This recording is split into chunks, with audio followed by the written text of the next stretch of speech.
നമ്മളെ Poonoor GM UP സ്കൂളിൽ ശതോത്സവം ആഘോഷിക്കുകയാണ്. ഇതാ വാപ്പിച്ചി AP മുഹമ്മദ് മാഷ് ഒരുപാട് വർഷം പൂനൂർ സ്കൂളിൽ മാഷായിട്ട് പ്രവർത്തിച്ചു. നിങ്ങൾ എത്ര കൊല്ലം നിന്ന് കഴിച്ച്?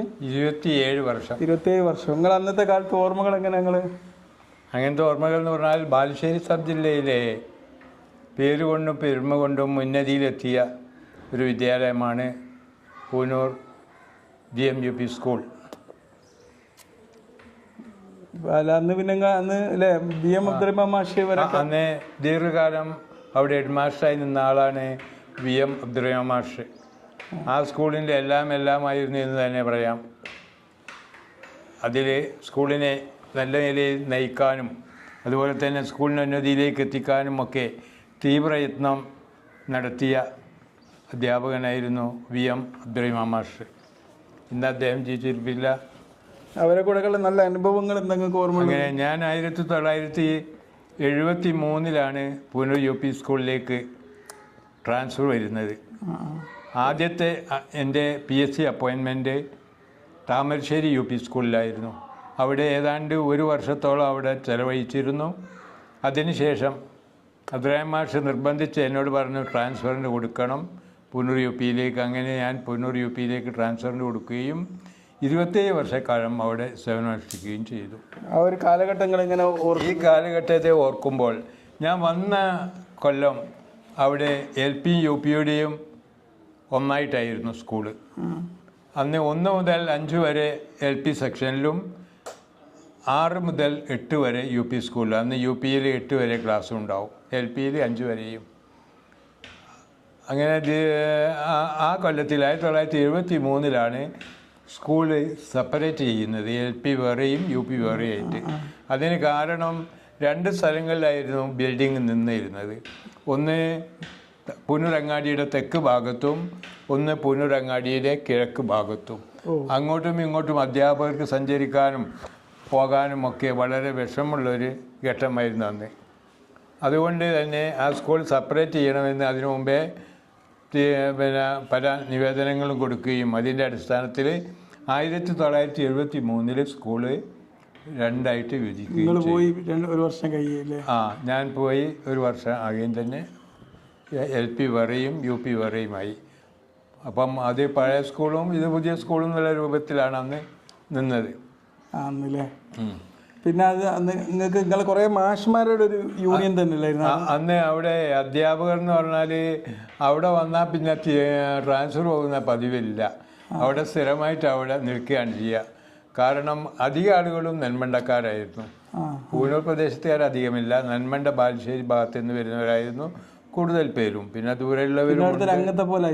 അപ്പോൾ അതൊരു മാനേജ്മെൻറ്റ് സ്കൂളിൻ്റെ പ്രതീതിയായിരുന്നു അവിടെ. കാരണം വന്നാൽ പിന്നെ സ്കൂളിൽ സ്ഥിരമായിട്ട് അവിടെ നിൽക്കുക, സ്കൂളിൻ്റെ അഭിവൃദ്ധിക്ക് വേണ്ടി പ്രവർത്തിക്കുക, ഹെഡ് മാസ്റ്റർക്ക് അതിന് നേതൃത്വം കൊടുക്കാനുള്ള ഉന്നത അദ്ദേഹം. ഞാൻ അവിടുന്ന് പോകുമ്പോഴൊക്കെ ഹെഡ് മാസ്റ്റർ, അതിന് മുമ്പായിട്ട് ഹെഡ് മാസ്റ്റർ പിരിഞ്ഞു പോയിട്ടുണ്ട് 10 കൊല്ലം മുമ്പ്. നിങ്ങൾ പഠിക്കുമ്പോൾ നിങ്ങളവിടെ പഠിപ്പിക്കുമ്പോൾ ഒരു ഗ്യാങ്? ഞാൻ പഠിപ്പിക്കുമ്പോൾ 5ാം ക്ലാസ് അവിടെ 1000-ലധികം കുട്ടികളുണ്ട്. കുട്ടികൾ 1000-ൽ താഴെ ഇറങ്ങാറില്ല എന്ന് തന്നെ പറയാം. ചില വർഷങ്ങൾ മാത്രമേ 1000-ന് താഴെ ആയിട്ടുള്ളൂ. അതിന് എല്ലാ വർഷവും 1000-ന് മീതെ കുട്ടികൾ പഠിക്കുന്ന ധാരാളം കുട്ടികളുള്ള ഒരു വിദ്യാലയമാണ് പൂനൂർ UP. നിങ്ങളെ സ്കൂൾ നിങ്ങൾ ഏറ്റവും ഓർക്കുന്ന വിദ്യാർത്ഥികളുടെ അനുഭവങ്ങൾ ഏതാണ്? നിങ്ങളൊക്കെ ഒരുപാട് നിങ്ങളെ ഒരു കഥയൊക്കെ പറഞ്ഞു കൊടുക്കല്ലായിരുന്നു അന്ന്? പിന്നെ അന്ന് സ്കൂളിൽ ഈ വർക്ക് അധ്യാപകൻ ലീവായാൽ ആ ക്ലാസ്സിലേക്ക് പകരം അധ്യാപകനെ അയക്കുന്ന ഒരു പരിപാടി ഉണ്ടായിരുന്നു. വെറുതെ ഒരു ക്ലാസ്സും വെറുതെ ഒഴിഞ്ഞു കിടക്കില്ല. ആ സമയത്ത് പോയാൽ അവർക്ക് പ്രത്യേകം പാഠവാദ്യ ഭാഗങ്ങളൊന്നും പഠിപ്പിക്കാനുണ്ടാവില്ലല്ലോ. അപ്പോഴവർ പലതരം കഥകൾ പറഞ്ഞു കൊടുക്കും. ഞാൻ ഇടയ്ക്കിടയ്ക്കൊക്കെ അങ്ങനെ പോകുമ്പോഴൊക്കെ ഓരോ കഥ പറഞ്ഞു കൊടുക്കും.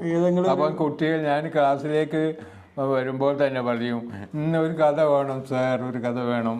അങ്ങനെ പല കഥകളും ഞാൻ പറഞ്ഞു.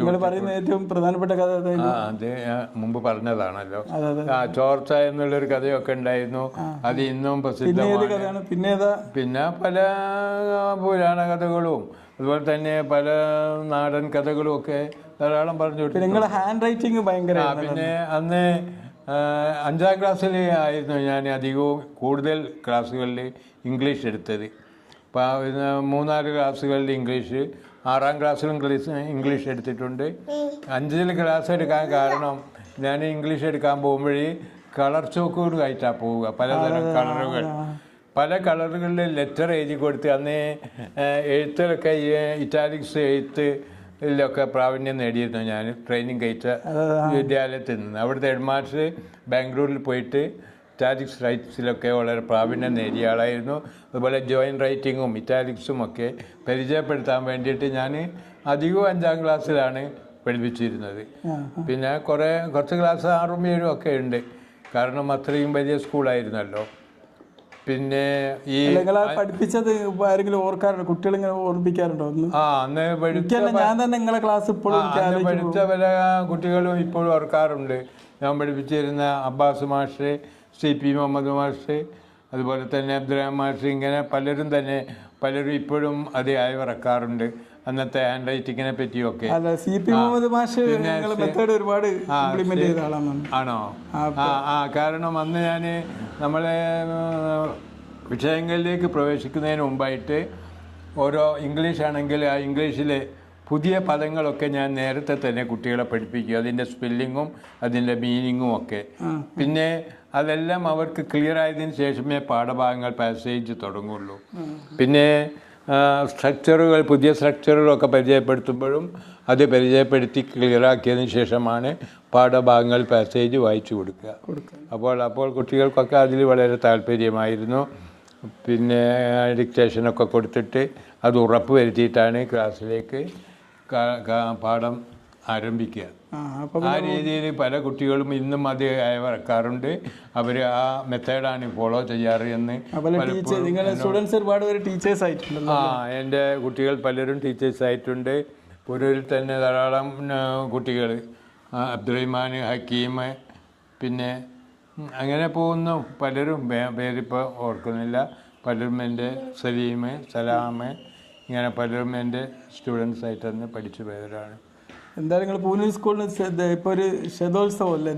ഇപ്പോൾ 100ാം വാർഷികം ആഘോഷിക്കുന്ന സമയത്ത് സ്കൂളിൻ്റെ അഭിവൃദ്ധിയിൽ ഇവിടുത്തെ അധ്യാപകരൊക്കെ ചെയ്ത സേവനങ്ങളൊക്കെ ഞാൻ ഓർക്കുകയാണ്. അന്ന് ബിൽഡിങ്, ഈ പൂനൂർ അങ്ങാടിയിലെ മധ്യത്തുണ്ടായിരുന്ന ബിൽഡിങ് പിന്നീട് അതിൻ്റെ ഹൗസ് ഓണറായിരുന്ന പരേതനായ RP അഹമ്മദ് കുട്ടി ഹാജി പുതിയ സ്ഥലം അഡ്ജസ്റ്റ് ചെയ്യുകയും അതനുസരിച്ച് ബിൽഡിംഗ് ഇപ്പോൾ നിലനിൽക്കുന്ന ഭാഗത്തേക്ക് മാറ്റി സ്ഥാപിക്കുകയാണ് ഉണ്ടായത്. അതുപോലെ തന്നെ RP അഹമ്മദ് കുട്ടി ഹാജി ഈ ഹൗസ് ഓണർ എന്ന നിലയിൽ വളരെയധികം സ്കൂളിന് വേണ്ടി പരിശ്രമിച്ചിട്ടുണ്ട്. അദ്ദേഹം തന്നെ സ്ഥലം സ്വന്തം എടുത്ത് തന്നിട്ട് പകരം അദ്ദേഹത്തിൻ്റെ സ്ഥലം തിരിച്ചു കൊടുത്തതാണ്. ഇങ്ങനെ പല സംഭവങ്ങളും നടന്നു പോയിട്ടുണ്ട്. പിന്നെ സ്കൂള് പാഠ്യ വിഷയങ്ങളിലും പാഠ്യേതര വിഷയങ്ങളിലുമൊക്കെ ഉന്നത നിലവാരം പുലർത്തിയിരുന്നു. 7 കൊല്ലം തുടർച്ചയായി ബാലുശ്ശേരി സഭയിലെ ചാമ്പ്യൻഷിപ്പ് പൂനൂർ UP സ്കൂളിനായിരുന്നു കിട്ടിക്കൊണ്ടിരുന്നത്. സ്പോർട്സിലും ഒക്കെ സ്പോർട്സ് കലാമേളകളിലൊക്കെ 1ാം സ്ഥാനം തുടർച്ചയായി കിട്ടിക്കൊണ്ടിരിക്കുന്ന ഒരു വിദ്യാലയമാണ് പൂനൂർ UP സ്കൂൾ. അതിപ്പോഴും നിലനിർത്തിപ്പോരുന്നു എന്നത് വളരെ സ്വാഗതാർഹമാണ്. സ്കൂളിൻ്റെ സൽപ്പേര് ഒരിക്കലും പിറകോട്ട് പോയ അവസരം ഉണ്ടായിട്ടില്ല. വീണ്ടും മുമ്പോട്ട് കുതിക്കുന്ന ഒരു അനുഭവമാണ് ഇപ്പോൾ ഉണ്ടായി. ഇന്നും അത് തുടർന്നുകൊണ്ടിരിക്കുകയാണ്. ഇപ്പോഴത്തെ പുതിയ ഹെഡ് മാസ്റ്ററും വളരെ തൻ്റെ ഇടമുള്ള ആളാണ്. അദ്ദേഹം അതിനു വേണ്ടിയുള്ള ശ്രമങ്ങളൊക്കെ നടത്തിക്കൊണ്ടിരിക്കുകയാണ്. ഇപ്പോഴത്തെ PTA പ്രസിഡന്റ് എൻ്റെ സ്റ്റുഡൻ്റാണ്. അതുപോലെ തന്നെ PTAയിലുള്ള എക്സിക്യൂട്ടീവ് അംഗങ്ങളും പലരും എൻ്റെ സ്റ്റുഡൻസായിട്ട് ഇവിടെ വർക്ക് ചെയ്യുന്നുണ്ട്. പണ്ടൊക്കെ സ്കൂളിൽ ഇങ്ങനെ കുട്ടികളെയൊക്കെ കൊണ്ടുവരുന്ന ഒരു അവസ്ഥ ഉണ്ടായിരുന്നു അല്ലേ? ചെറിയ കുട്ടികളെയൊക്കെ. ഇപ്പൊ ഞാനൊക്കെ കുഞ്ഞുമേമന്റെ കൂടെ ഒക്കെ പണ്ട് പോയത്. കുട്ടികളെ പകരമായിട്ട് കൊണ്ടുവരും, അവരെ ക്ലാസ്സിൽ ഇരുത്തും. അല്ലല്ല, ചെറിയ കുട്ടികളെയും മുതിർന്ന കുട്ടികളെ കൊണ്ടുവരുന്നൊരു ഇതുണ്ടായിരുന്നല്ലോ പണ്ടൊക്കെ. അങ്ങനെ അല്ല, ഞാനിപ്പോ കുഞ്ഞുമേമ ചെറിയതായപ്പോ എന്നെ കൊണ്ട് കുഞ്ഞുമേമ സ്കൂളിൽ വന്നു. സ്കൂളിൽ വന്ന് ഇരുത്തുക, അതാണ് ക്ലാസ്സിലൊക്കെ അങ്ങനെ കൊണ്ട്. അപ്പോൾ അന്ന് വളരെ സൗഹാർദ്ദ അന്തരീക്ഷത്തിൽ ആണ് പ്രവർത്തനങ്ങളൊക്കെ നടന്നു പോയത്. കൂടുതലായിട്ട് ഒന്നും സംസാരിക്കുന്നില്ല. ഈ ശതോത്സവം ഒമ്പിച്ചൊരു വിജയമാക്കുകയും ഇതിൻ്റെ ഉദ്ദേശ സഫലീകരണത്തിന് വേണ്ടി എല്ലാവരും കൂട്ടായി പരിശ്രമിച്ച് ഈ വിദ്യാലയത്തെ സംസ്ഥാനത്തെ തന്നെ ഏറ്റവും നല്ല സ്കൂളിൽ ഒന്നായി പരിവർത്തനം ചെയ്യാൻ എല്ലാവരുടെയും സഹായ സഹകരണങ്ങളും പ്രവർത്തനങ്ങളും ഞാൻ അഭ്യർത്ഥിക്കുകയാണ്. Okay, thank you.